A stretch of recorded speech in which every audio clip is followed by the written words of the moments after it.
Hello friends, welcome back to my N creative channel. Friends, अगर आपको मेरी story अच्छी लगती है तो प्लीज़ लाइक से सब्सक्राइब करना ना भूलें। ये कहानी है उत्तर प्रदेश के एक छोटे से गांव खुशीनगर की। गांव में एक पुरानी और मशहूर नाई की दुकान थी जिसका मालिक रामू नाई था। रामू की दुकान पर हर सुबह से ही लोगों की भीड़ लग जाती। लोग बाल कटवाने के साथ साथ गाँव की बातें करने और गपशप करने आते। रामू अपने काम में माहिर था।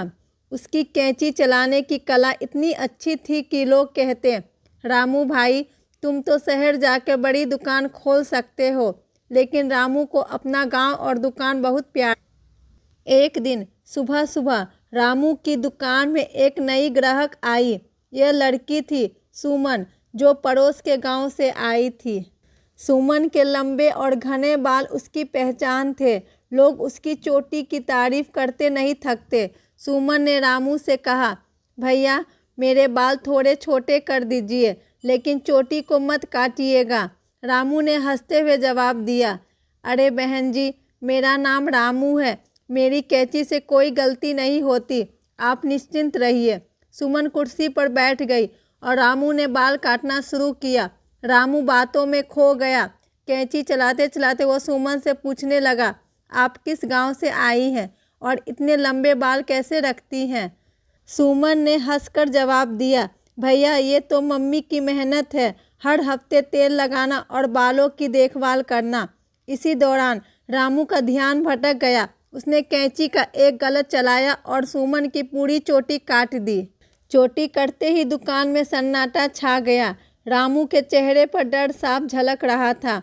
सुमन ने महसूस किया कि कुछ गड़बड़ हुई है। उसने पीछे मुड़कर देखा और चिल्ला पड़ी, भैया, ये क्या किया आपने? सुमन का चेहरा गुस्से से लाल हो गया। उसने कहा, आपसे मैंने साफ कहा था कि चोटी मत काटिएगा, फिर ये कैसे हो गया? रामू हाथ जोड़कर माफ़ी मांगने लगा, बहन जी, मुझसे गलती हो गई। मेरा ध्यान भटक गया था। मैं जानता हूँ कि बाल आपके लिए कितने कीमती है, लेकिन अब मैं क्या करूँ?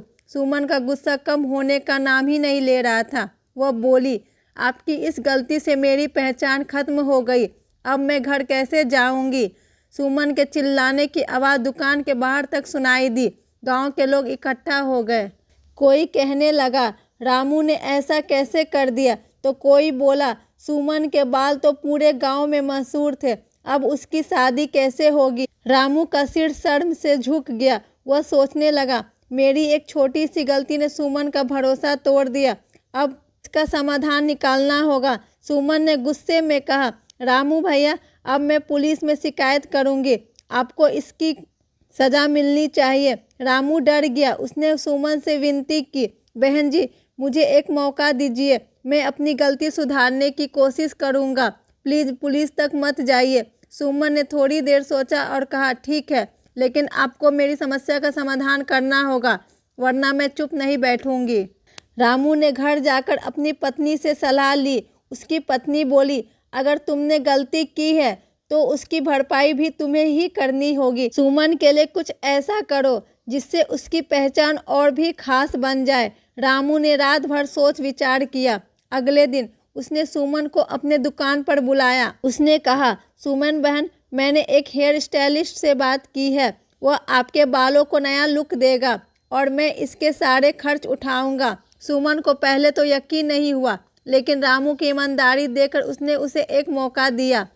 रामू ने शहर से एक मशहूर हेयर स्टाइलिस्ट बुलवाया।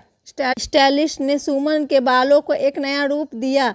अब सुमन के बाल छोटे तो थे, लेकिन उनका लुक पहले से भी ज़्यादा आकर्षक था। सुमन ने आईने में खुद को देखा और मुस्कुरा पड़ी। उसने रामू से कहा, भैया, आपने मेरी उम्मीद से ज़्यादा अच्छा कर दिया। अब मुझे अपनी नई पहचान पर गर्व है। जब सुमन गांव लौटी तो सब लोग उसकी तारीफ करने लगे। लोग कहते, सुमन, तुम्हारे बाल तो अब और भी अच्छे लग रहे हैं। तुम तो पूरे गांव की शान हो।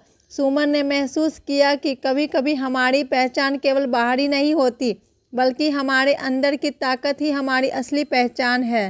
रामू ने इस घटना से एक बड़ा सबक सीखा। उसने ठान लिया कि अब वह कभी अपने काम में लापरवाही नहीं करेगा।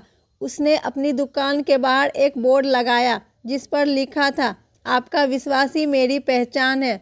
सुमन और रामू की यह कहानी गांव में मिसाल बन गई। अब लोग कहते गलती करना इंसान की फितरत है, लेकिन उसे सुधारने की हिम्मत ही असली पहचान है।